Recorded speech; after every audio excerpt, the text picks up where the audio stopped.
and stretch. We've been sitting for a couple hours for a bit, and great to see everyone here today. This panel discussion will be talking about emerging technologies, strategies, and skill requirements.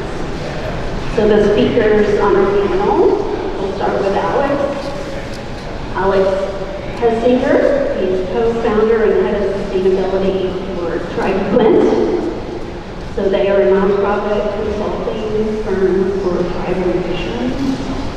Alex has a strong focus on sustainability and environmental stewardship, with a lot of experience collaborating with communities across the American continent. And then we have Ryan Snow next. Ryan is with the regional director of the U.S. Transportation and Development at the U.S. GPC. Sounds like a very interesting position. So he focuses on sustainability, health, resilience, equity, and buildings and community. Next we have Dr. B. Rapp. She is a scientist with Lawrence Berkeley National Laboratory. She specializes in advanced consumption technology for residential and power generation. But right now she has a primary focus of working on workforce development issues and learning how to prepare the next generation of engineers and technicians for manufacturing jobs. So last, we have my dear friend, Gary, because I know. We have my dear friend, Gary Eubank. Gary is the president of Eubank Geotesting and managing member of the Gray Edge Group and Next Temp Solutions, and he specializes in thermal energy systems and ground source heat pumps. So all these panelists today really have a strong focus on sustainability through green buildings, clean energy, community, and driven environmental initiatives. They bring a great deal of expertise in innovation, energy solutions. So I'm really excited to welcome them here today and hear more from them. So I think I will pass the mic to Sharon because he wanted to kind of kick us off a little bit. Thank you, Gary. Good morning, everybody. Everybody awake? Okay, I'm going to go to sleep now. Okay. I am Gary Eubank. A little bit of my past. I'm from State University. I'm an industrial engineering and management graduate from there. I'm a alumni member, helping with great place of excellence, and I focus on the pillars 1, 2, and 5 location. So you'll know that, okay? With the American Society of Heating and Refrigeration Air Conditioning Industry, I'm a member there, and I'm a member of technical committees also.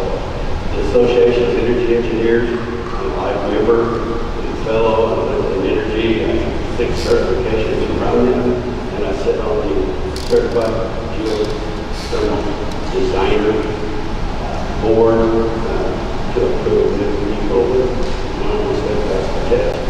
At the International Ground Source Heat Pump Association, I'm a trainer in all the courses that we have. And we have something to do. You can see it back there. We've broken the accredited installer down into various components, and we're beginning with the installation and service of water source heat pumps. And it's something that we really need to get in the middle of. And so we brought all the manufacturers together, produced the content, and then brought all the people that are trainers, the first group in, the first 15. And about a month ago, we got the first group to go through the coursework before we introduced it to the public. And so all the trainers there have to be audited before they can do training classes. So I'm the only one that doesn't have to be audited, but I've got to audit the others. So that'll be fun. Also on the certified geothermal inspector, I'm on that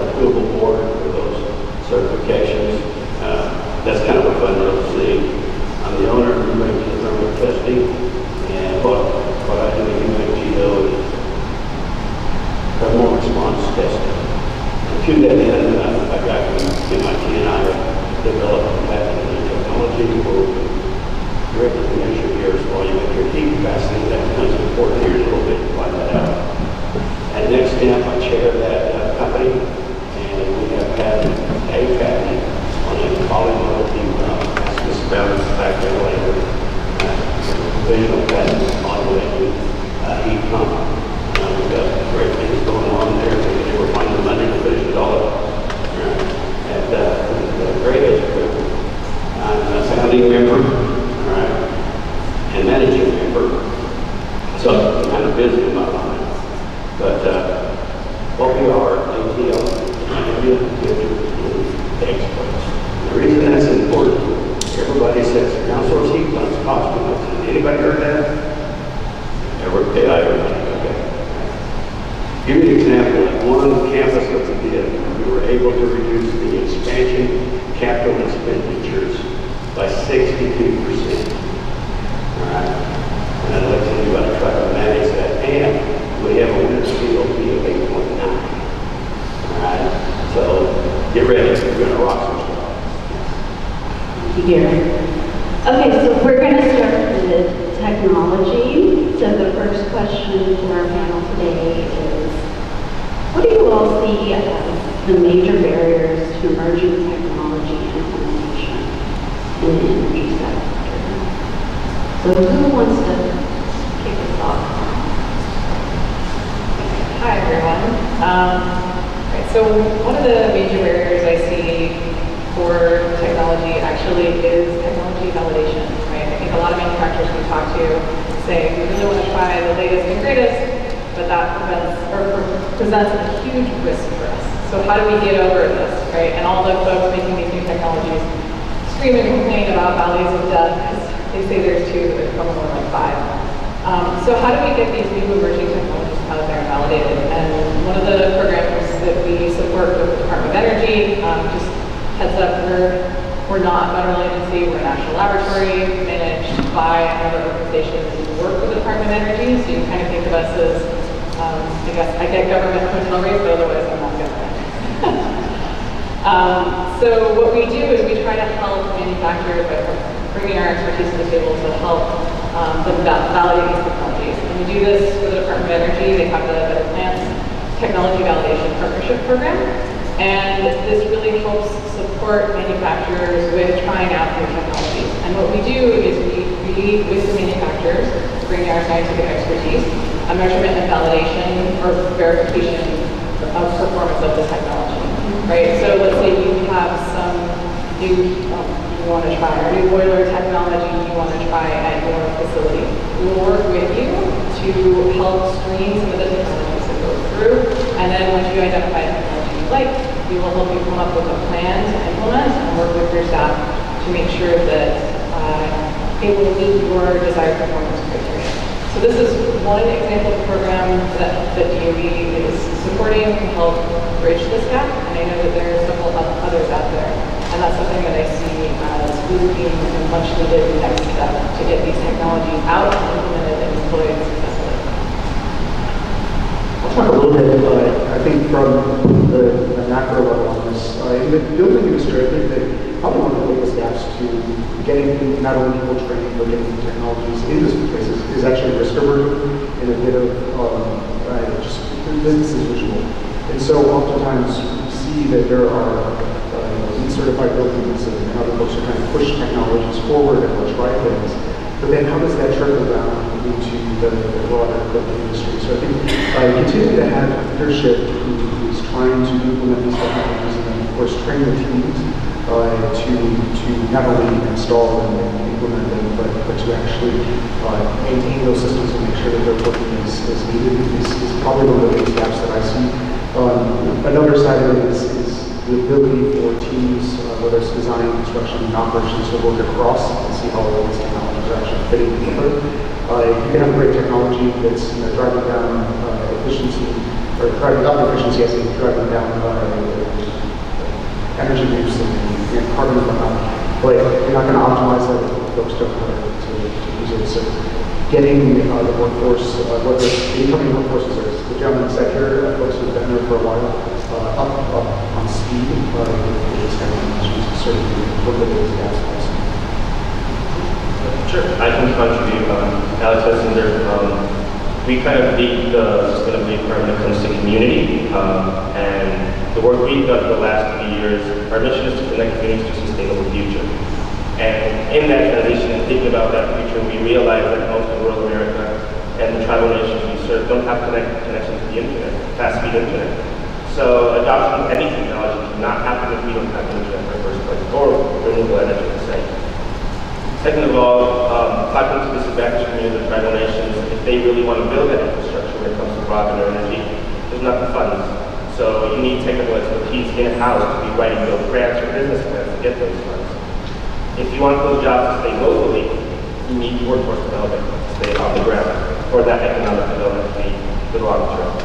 And last but not least, I'd say is the openness, awareness, and receptiveness to the new technology. These conversations have to happen early on in the development of any project. How ready is the community, and how are leaders talking about the changes that are going to come to the community itself.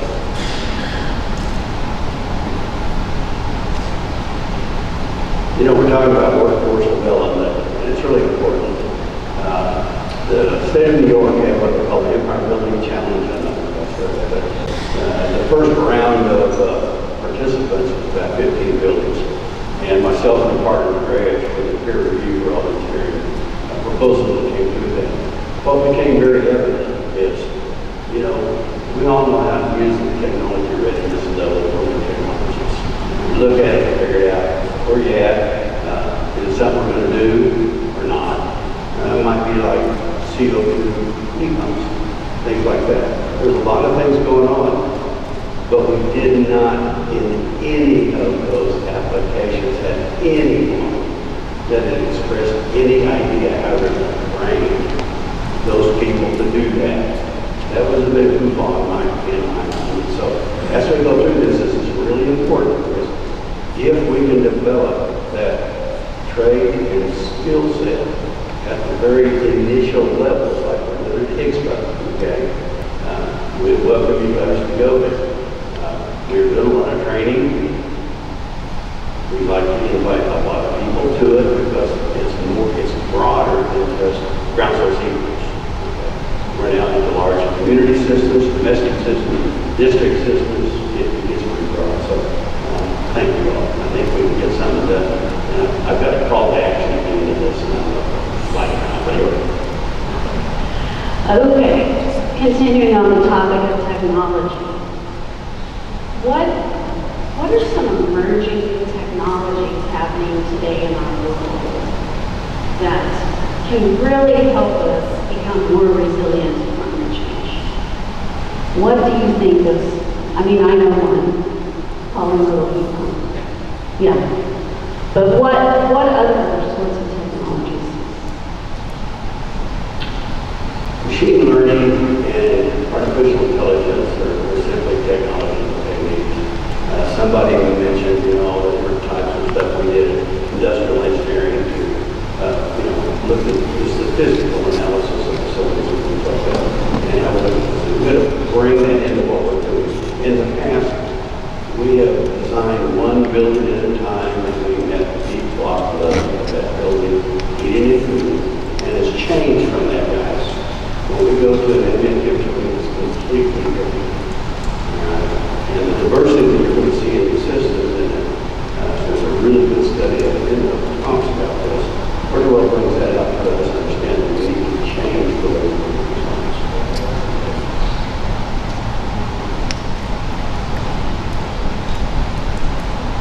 Rowan, this is more generic.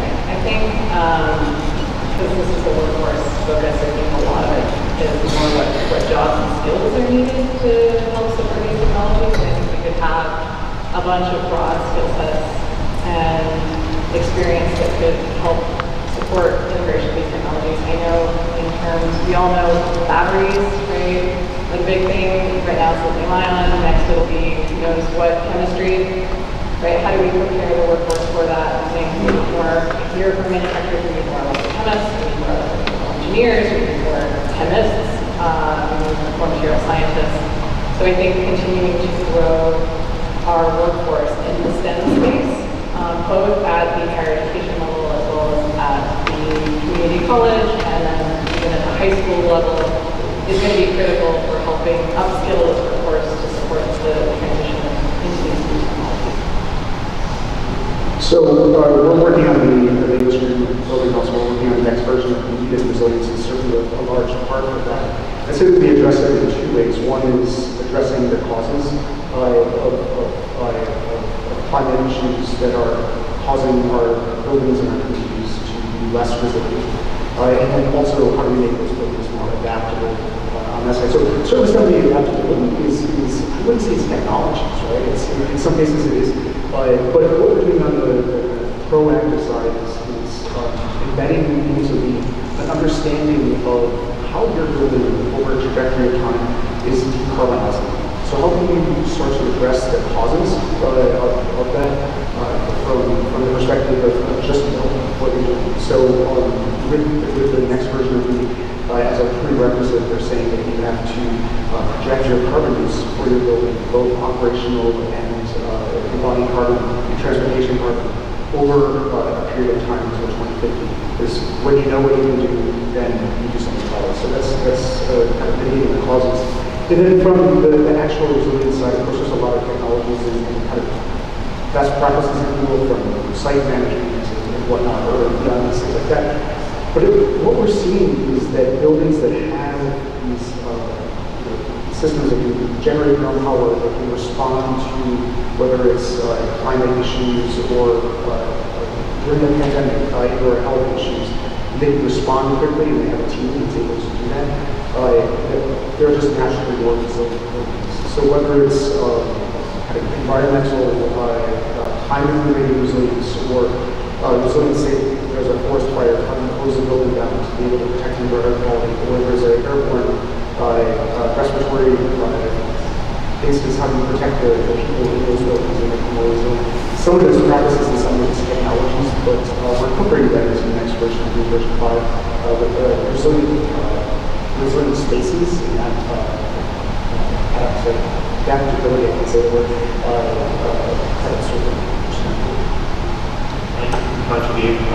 At Frequent, we had a community project called the World Energy Pilot Program. It was funded by USDA, and we were able to bring 2 academic institutions, a housing authority, an electric cooperative, a nonprofit, and a tribal nation together. And the way we build resilience was really diversifying and centralizing energy. So within the community, we have a solar project, we have a geothermal project, we're repurposing oil wells to create geothermal power greenhouse to produce carbon-free food. For example, we're deploying 160 sensors throughout the community to start understanding energy consumption and how can we change behavior and educate the community. Resilience is built on education, on shared collaboration, and having a multi-stakeholder approach on how you see energy as the best way forward. I don't think technology in the end in itself, it's a tool. You run up the community side, so kind of at a macro scale, there are 2 other things that we're working on. We have a need for cities and communities, which is looking at resilience at a macro scale. But also, where people think it was about US GPC being about buildings, we also have another system called PEER, which looks at the energy efficiency, effectiveness, and resilience of power generation and distribution. So certainly that's another area that we're working on.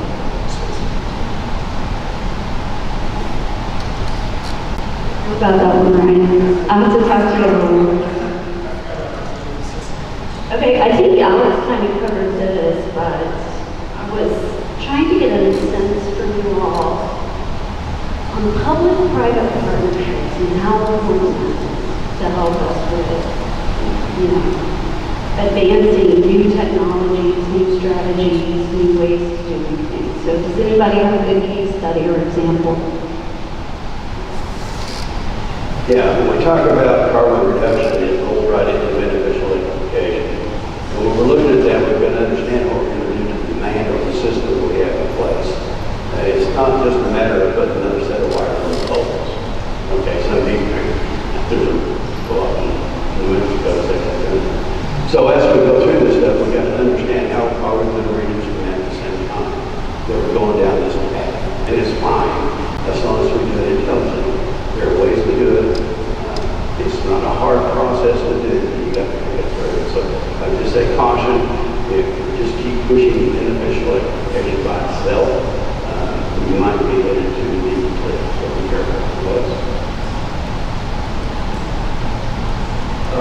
Yes, for us, partnerships are paramount. Like I said, through our work, we always kind of bring different multi-stakeholders to the table.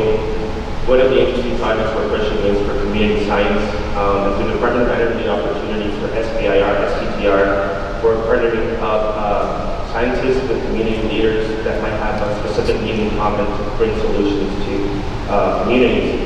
We just got funding from the DOE through an SBIR grant to develop a monitor that will be measuring CO2 plume and methane emissions within the ground. And this is for carbon storage operations in oil and gas. This will give real-time data to community leaders on what's happening on their tribal land, and if there is any type of emissions, right? And that builds up to the whole country. So that is one example of bringing different partnerships to the table to come up with answers that we need. Thank you. So, the partnership is, I think, at the crux of so much of getting actually moving forward in sustainability and energy efficiency. We talk a lot about the Inflation Reduction Act and the kind of benefits that are there. Of course, you can say, yeah, there's a private partnership in one sense, but I think one of the coolest things that's trickled down from that is through the General Services Administration, the largest funding holder in the U.S. They have several different programs, and I think one of the coolest ones is almost $1 billion. It's looking at how the private sector, particularly manufacturing, can create building systems and building products that are not only driving down operations, carbon efficiency, but also working on embodied carbon. So they're using their own buildings as kind of laboratories and testing centers to be able to advance manufacturing of building products and technologies. I think that's one of the coolest opportunities that's out there in the public-private partnership. I'll just tack onto that too.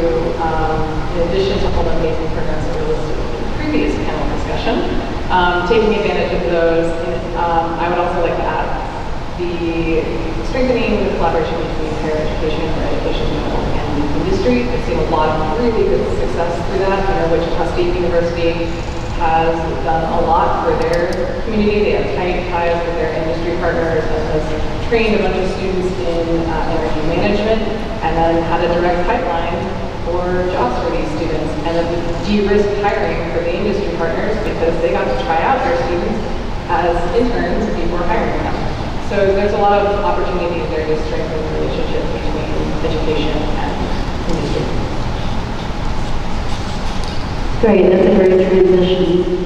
We're going to talk a little bit more about skills required. So education and training. What do you all think are some of the educational gaps we need to overcome to have a well-prepared workforce with all the new technologies that are coming on board?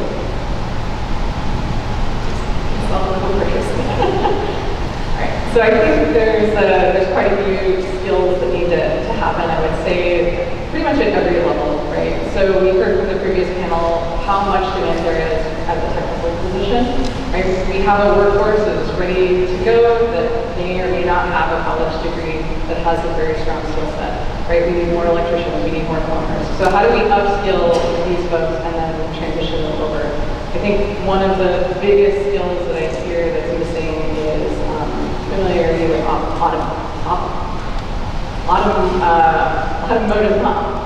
automated, excuse me, my brain copying out everything. Making sure that our workforce has automation experience, right? So it's not the technician, 20 years ago. This is the next generation of technicians who can understand, okay, how does this whole automated system work? If this piece of equipment goes down, how do I fix it? How do I assess whether or not it's actually doing what it's supposed to be doing? It's hitting the performance targets that it needs to meet. So there's a lot of advanced computing skills that need to go into this. I think, again, strengthening the ties between education and industry is really key in this. There are a lot of really great programs that are offered at every level through community colleges, all the way through higher education, and help support this. And I think really working with industry to understand what are the skill sets that are needed so that we can develop the appropriate programs. And one example I have, I think the person from EPA mentioned this, was energy managers. So as a national lab, we really try hard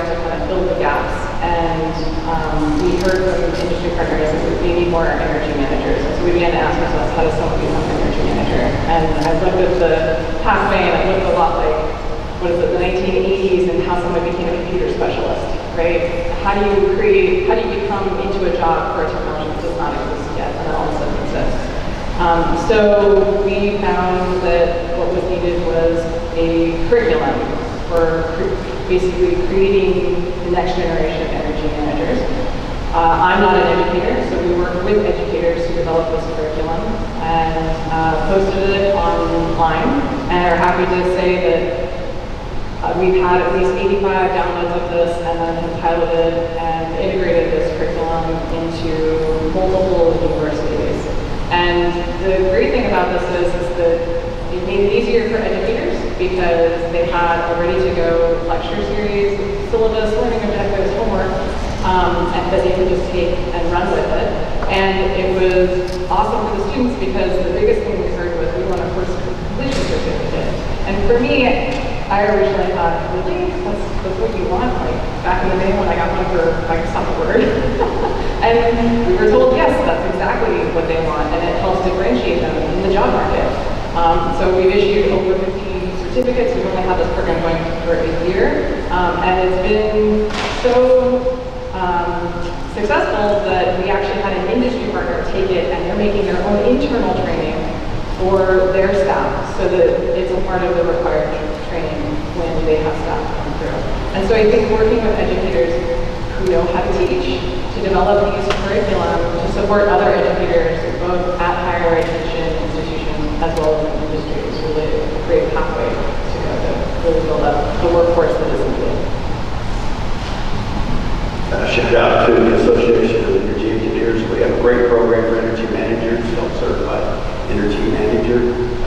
Dr. Eric kind of oversees that program, and it's a great program. We haven't gone through it, we'll go through that. But I'm going to touch on something. We talked again on automation and how we're running facilities and where we're going. There should be no incentive for someone to join a program unless they have an existing energy model on the facility. And if they don't have that, I got an example. We went to an old gas company's campus in Houston, big one, and they had a great automation system, but the electric reheat was running continuously. Okay? We've all seen these deals. And so my point of view was we're not going to go down this road until we do a recommissioning on all these facilities. Do you know how long it took? A year and a half. Yeah, well, 5 months is not a problem. And so when we get into that, then you understand that they're not operating automation systems correctly. This is all just simple stuff, guys. It's not rocket science. So we can do that, but you have to kind of have a clear vision. Anybody else? I think at the building level, we all kind of agree that the operators and energy managers, there's a lot going on there. Higher sophistication with building management systems, energy management systems, moving into very responsive buildings and digital twins and all this wild stuff. I'd say that on the design and construction side, I'll talk a little bit on there as well. I think that there's a huge gap that's needed. What we find in the building industry is that people go to like the one person who understands how to do lean or how to do sustainability. They act as a consultant. But we're seeing an increasing gap across I would say pretty much architecture and engineering in a lot of places because they're relying on the So having a broad base of understanding of not just your specific field, but how the entire building system and built environment works together to address your issues is something that we know that the firms that are doing these are most successful when they have that capacity across the board. So we're working a lot with higher education. We have something called Lead Lab, which is an interdisciplinary program where universities are actually working with students across different schools. You think of the architecture, engineering, but oftentimes we bring the business school, or we'll bring in an environmental field or landscape architecture, or a lot of different components, and they work on a cross-collaborative team to understand how to make systemically about what they're doing in their buildings. So now we've got these students that are coming out of higher education with higher levels of understanding of how buildings work, not only design and construction, but we're actually focused in the lead lab on operations and maintenance. So the design decisions that are made, or the construction decisions that are made have long-term impacts. And oftentimes there's a large gap there, so that's one of the ways we're doing that. I love the idea of certificates, in addition to things like our lead credentials and a whole slew of credentials. We have gotten more specificity, and so we have little badges that people can get and say, hey, I understand about indoor air quality or decarbonization, and start to show those specialities. Specialities in those. So there's a lot of context of understanding the work that we do in rebuilding, but then also getting more and more specific and saying, hey, I've got a clear understanding of these things through matters. One of the competitions that everybody was part of was when the Department of Energy put back into new emerging technology, where it's pretty much carbon from the air, and you put it underground, air carbon capture. We were one of the finalists because we received positive feedback that we were running experiments in high schools with young kids, and our model was called Inspire Young Minds. And that was something the Department of Energy liked that nobody else had, was, okay, rural America, kids only know specific types of jobs, nutrition or carpentry, but we're really not showing them the potential of different areas of work they can really jump into, So that is one thing I'd like to say is that hard skills are necessary, but we need to incentivize and find kind of that inspiration for people that are beginning in their journey, right? Another thing I like what you said is, yes, of course, we just don't only need hard skills, but we need engineers to understand how that technology intertwines with the building, with the environment, with the community, with the whole ecosystem as a whole. I want to tack on one thing actually just said last time, which was this question about like, how many do you want to be an energy manager? How many do you want to be an manufacturer? We need to make these jobs desirable. That's the end of the day, right? And at all levels, right? The biggest thing that I keep hearing over and over again is we need high quality jobs that pay well, that people are proud to say is their job. How we get there, leave that open. That is something we should keep to work on our mind as we keep moving forward. Thank you. And one thing we need to keep in mind as we go through this on carbon reduction and everything else is that we need a very good definition of the client's aspirational and operational goals. The operational goals may be, let's be comfortable in this space, aspirational, I don't know what the UI on this one needs to be. Anybody? Might be a little high. Look at that, and everything else. So, the aspirational goal, they may have a place they're going to go. They may have places like New York where you're going to get a penalty if you don't get there, all right? But you got to put some money in to get to your aspirational goals. And we haven't been doing a good job of it, all right? And so later on you're going to hear about some training and stuff to make up with that as we go down these roads. There you go. Thank you. So I have a question. So I work for a public service company called Oklahoma. I'm an energy efficiency manager. And we're talking about the future workforce. What about the existing workforce? Because I don't have 5 or 10 years to wait. So the people that are already out there working now, how can we better educate and train them? Because I can tell you, we see a lot of goofy stuff. Right, Jason? Right, Will? We see a lot of goofy stuff out there. I think Will, the latest story he told me that was unbelievable was the maintenance manager said, oh, we save money. We don't throw out these old filters. We just turn them around the other direction.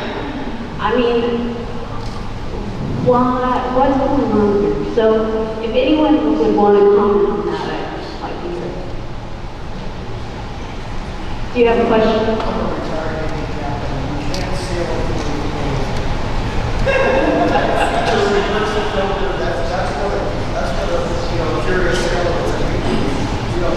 I'm on a ship, and we got this old building.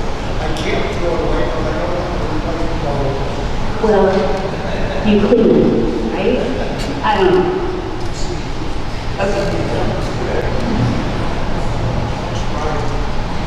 This wasn't on the approved list.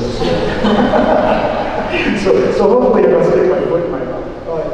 I think that there's one side of it, and I look at this when I'm hiring.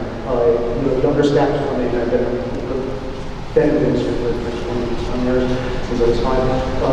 But looking at, what can you learn from those who are coming in? I think this is one thing, and for those of us who are seasoned professionals, to kind of set aside and say, hey, what can I learn from there? What are those new ideas? What are those new ways of doing things? I'll say that in the building industry, I do see a lot of apathy and a lot of, I mentioned before, kind of like, oh, we're just going to let this person figure it out. But there's a lot of opportunity, I think, for people who are in the profession already to learn. I think the other side of it is that cross-pollination between other fields. You had actually mentioned the owner's requirements in getting to work on a team where the owner is enlightened, if you will, and charges the team with going after a large goal, trying to find your way to work with folks like that as possible. I'll say that you find a lot of people that are kind of, they like to do things business as usual. I see it all the time. And they get forced to do lead, whether it's because of an incentive or an owner or whatever. And they come up the other end of it, they've had an incredible experience through that. Then they're excited to kind of a fresh look on what they're doing. So for the building owner, operator, energy manager side of things, if there's a new project to work on, I say insert yourself into that. Oftentimes it goes in, the building owner will be talking to the design and construction team, and they don't bring the operators in until they hand the keys over and they're expected to do this. And there's so much that the design and construction teams learn from energy managers and the people who are actually operating that building. So you've seen stories, I don't have like a go do this thing, but I just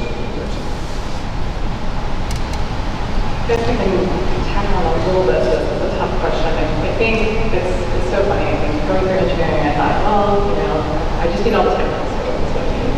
And then I got to my real job, and I was like, oh no, it's all the soft skills. That's really where it counts. And I think kind of back to this, I'm sure many of us put this over again, creating a culture, right? Creating a culture of what you want to see, right? So if you establish a culture where it's normal for your building operators to talk to the technicians, to talk to the engineers, then I think that can help. And I think where the current workforce could really support this is to change the culture to be what you want it to be, right? I think that's like the premise of ISO 50001. It's not a technical guideline. It's how you create a culture where you get buy-in from the boiler operator all the way through the CEO. So I think that's a big thing I'm seeing. And I flew Southwest out here, and I remember reading an article where they said the CEO and owner who passed, his big thing was, it doesn't matter how we do things, it's a matter of the culture we create, which is why you get the weird quirky songs on your way out to Vegas, right? And he said that with the new CEO, there's a big concern because now culture is not being prioritized, and instead they're incentivizing assigned seats or whatever, right? And so it'll be interesting to see how it changes Southwest, right? Whether you love or hate it, it'll just be an interesting thing to watch. So I think that could be a good example of what might happen when the culture gets deprioritized, and maybe that's not the pathway to go. Okay, so the reason why we're here today is to help Dr. Moore and support the Great Plains Center of Excellence. So from each one of you, I want to know what you're going to do to support this program. Quickly, okay, to all of you from the state of Oklahoma, the Association of Energy Engineers is going to have a business energy professional training starting September the 16th. And I would encourage all the agencies here in the state to send somebody to that. It's going to be a great course, and it's going to be in Broken Arrow, Oklahoma, and it's going to be a lot of fun. So there's a call to action. I say we would love to continue working with the Center of Excellence to help with networking, educators and industry, helping create, develop together different programs that are needed as identified by industry, especially offering, I know this is a part of the next panel, which is kind of the train-the-trainer programs, because I think that will also be essential for them. You're going to like this one. I'm writing a check for $1 billion. Unfortunately, it's been a bounce. No, in all honesty, I think that we just started this. I spoke, was it 4 weeks ago, at something and had the opportunity and said, I haven't been to Oklahoma in a long time ago. We've been to Tulsa, we've been to Oklahoma City, and now I'm here. And I think that that's really how we move these things forward is through partnership. We used to have one of our slides as partnership is the new leadership. And so thank you, first of all, for inviting the Western Building Council here for that. And we continue to, I'm working across the region specifically, but would love to continue to connect in each of your other areas. I think only Arkansas in your area is still in mine, so I'm going to connect you with my colleagues so we can continue to move these things forward across. First of all, thank you for the invitation. It's a complete honor to be here, Dr. Gora. I really look forward to continuing to support each other's project, even if that means giving us support one day before the deadline, as we've discussed previously. But we get it done. Looking forward to keep serving tribal nations and disadvantaged communities. I think there's a lot we can do here for Oklahoma and the nation as a whole. I think that we should just keep doing pilot projects, research, and collaborative efforts around workforce and trade. Thank you. Okay, thank you. I think that wraps up the panel, but we would like to open it up for some Q&A if anyone has a question.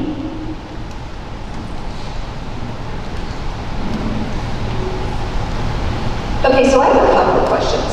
In this panel, I'll just ask one first, don't have a heart attack. In this panel and the last, there were multiple comments made about how we need to make these jobs more desirable. So what does that look like? I mean, from an academic standpoint, we know how we think we should do that. However, from an industry standpoint, what do you think that looks like? I mean, it's one thing to say it, but give us some action items. Give us some reality of what those steps need to be. Well, I can go. So I worked for a water utility for a number of years, and then I got my CDM, and I doubled my salary. So getting the training can definitely mean a higher paycheck. So how do you make that make sense more than just dollars, I guess is what I'm trying to say, to an 8th grade student, to a 10th grade student, to a freshman? I think to younger students, it's the vision, right? Having a strong vision statement with a mission, right? Think of SpaceX. I mean, I feel like everyone I talk to in California wants to work for SpaceX. So we're going to ship a roadster to Mars, right? You may or may not agree with his vision. It sure sounds appealing. And I think having something along those lines is really critical for our industry, is having that clear vision and mission that someone has the desire and emotionally to support, that they want to be part of. I second that 1,000%. The next generation, when you hear them, they're scared about the future. They don't know what's coming down the pipe. And so, they think, oh, I have to be the next whatever big person who's going to change these things, but actually each one of us has a critical role in that. So how do you translate it and say, oh, it's not just an energy manager or a building facility manager or an architect or whatever, the construction worker, but how is that part of this bigger picture of getting from point A to point B? We know that our built environment has a huge impact not only on larger environmental issues and whatnot, but it's an opportunity to improve people's lives. It's an opportunity to address resilience and the things that are coming down the pipe. And if you do it right and you do it the right way, it becomes much more motivating than like, oh, I'm just going to be doing a building, or I'm just going to be, fixing the boiler. You're tapping into that larger. Yes, absolutely. It's not only about the dollars. Even when we do projects and we put things together, work with the community, we ask 3 questions. How does it work for us? How does it work for the community? How does it serve life as well? And I think one has to find purpose and identity in what everything one does, right? Speaking to young kids, I think we want to see how that reflects on their community, how that reflects on their life, and that's how it empowers them towards their dreams and towards the future. Maybe sounds very poetic. I wish I had something more materialized and tangible, but everyone has a different answer to that. And every industry is different. I think that as long as the dollars are staying in the community and they're seeing the benefit that's there, I think there's a sense of pride that goes up.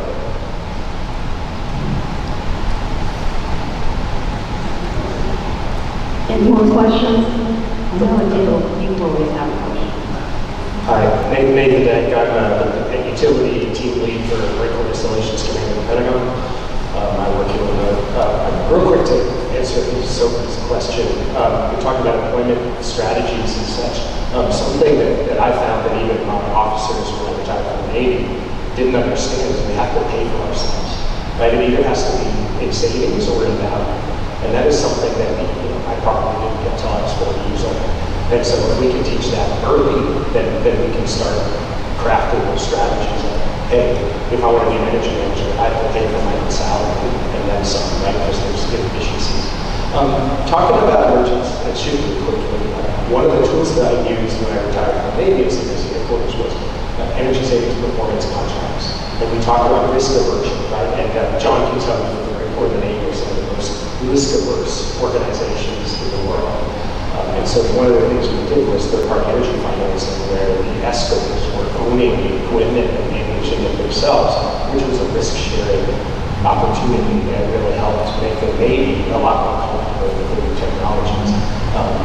The ESCO/ISBC concept has not really taken off in the non-government world. And how else can we do these risk partnering, risk-sharing things so that risk-averse companies can lean into energy savings? Thanks.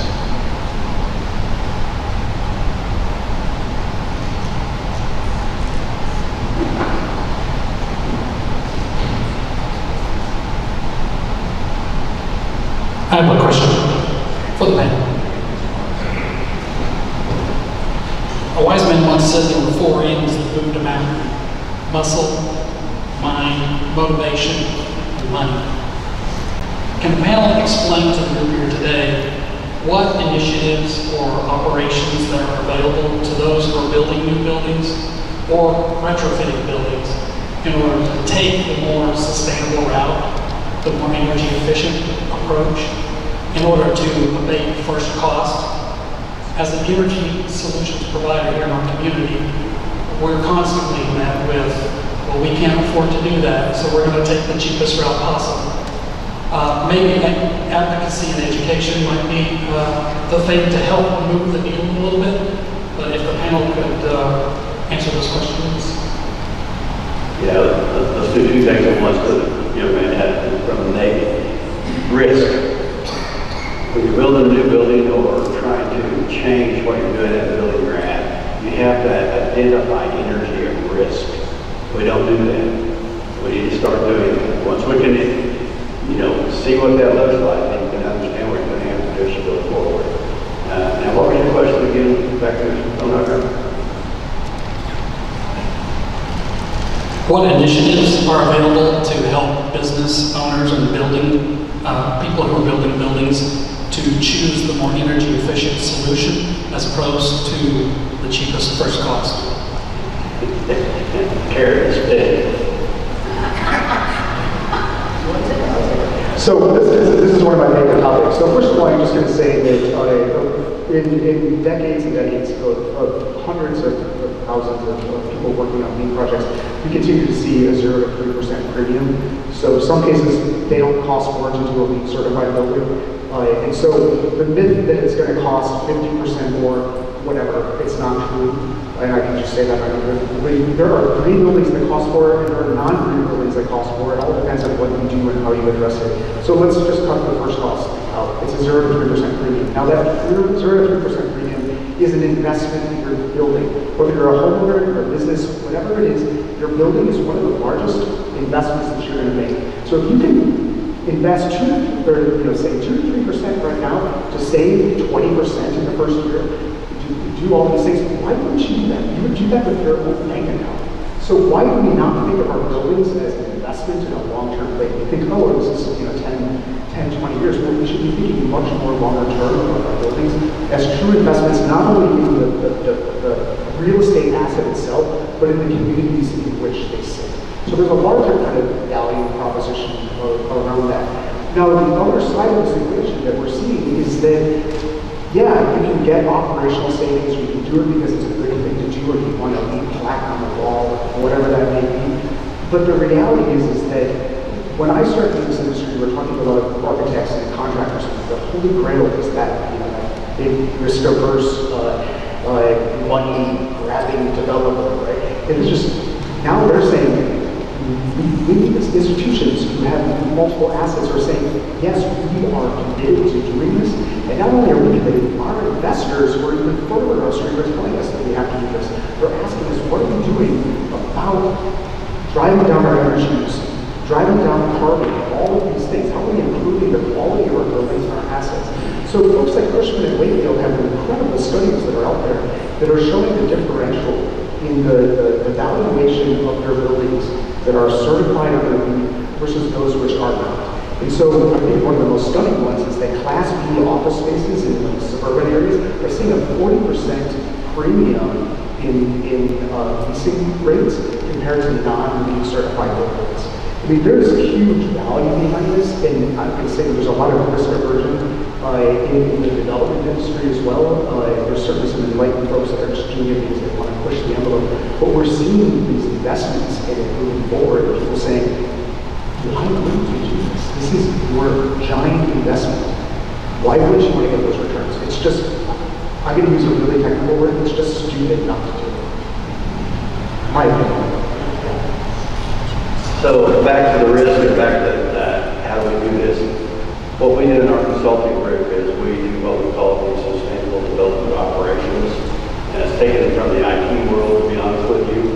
And what it is unify the aspirational operational goals as we go forward. And the whole goal is to reduce the energy use intensity with time and how we operate these facilities. So it's an ongoing deal. Right now it doesn't exist within our industries. Anybody know one? Yeah, okay, you get a contract. Somebody come in for a couple of days and say blah, blah, blah. But you need somebody that's going to live with that thing and keep it going. And so that's what we do. And we're trying to be quite successful. Okay? And so we learned something from the IT world. Not to mention it. That's exactly why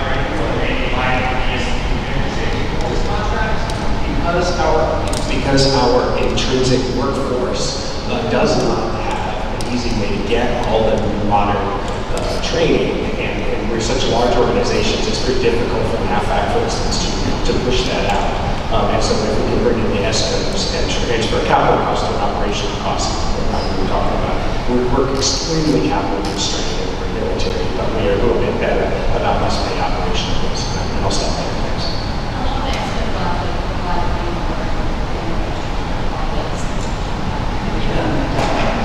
Okay, Adil, you have 60 seconds. One last question. What is your ask for all of us here that can help you do your job? And what is the second part of the question is, what is it that you want from the Center of Excellence? I know what I would like. So the State Department of Energy or the State Department of Commerce would help fund the BP, that sort of professional training. I would like to see a continuing metric on each of the 5 pillars that we have, 6 pillars that we have, to see how we're meeting those pillars and who's doing what. I think for us, selfishly, I would like to see the center take our 50,000 program that we've made for students and with a certificate and integrate it here and help us spread the word to other educators. The other thing I will ask is, because I can't do this, is the biggest request I hear from other educators is we need a way to network with each other, right? I don't know, LinkedIn, Facebook, Slack, WhatsApp, I have no idea what it is. It doesn't make sense for a national lab to do this. Is it political? All right, we need someone to help create that community that people actually will be a part of and will get engaged for. Because I know there's a lot of educators who need to say, oh, well, I don't know how to do this. Or for example, I had a student email me and say, I really want to get your certificate. I read through your material, can you give me a certificate? And I was like, I can't, you need an educator to walk through this with you. Well, I'm in Louisiana, where's my nearest educator that I can sign up for this help with that would be amazing. Could start a whole new panel on all the things. So I think getting information out there and continuing this partnership. We have a lot of trainings, we have a lot of people in the building industry. I mentioned 200,000 people that have building credentials. We have a building community here in Oklahoma, but it's not sustainable for me to fly in from Washington, D.C. How do we bring these networks together to that point, train more people, get them connected, and I think the biggest thing that I would ask is, here there's this giant, largest building in the world being done here in Oklahoma City, and I want it to be LEED certified. So if anybody want to talk to me about that, come afterwards. So that's okay to ask.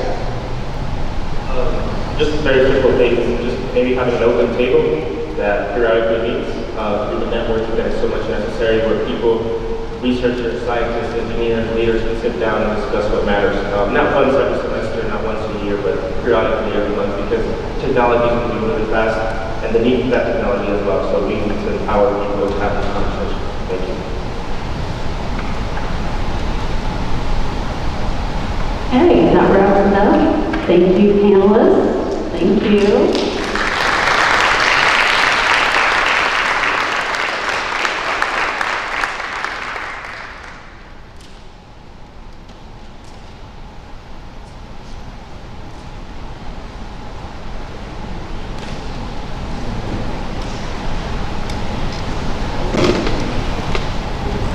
All right, it's 11 o'clock, or just a little bit after. We are going to break for our networking lunch, and we will resume at about 11:45 with our next speaker. So take time to get some lunch, network, walk around a little bit, take a break.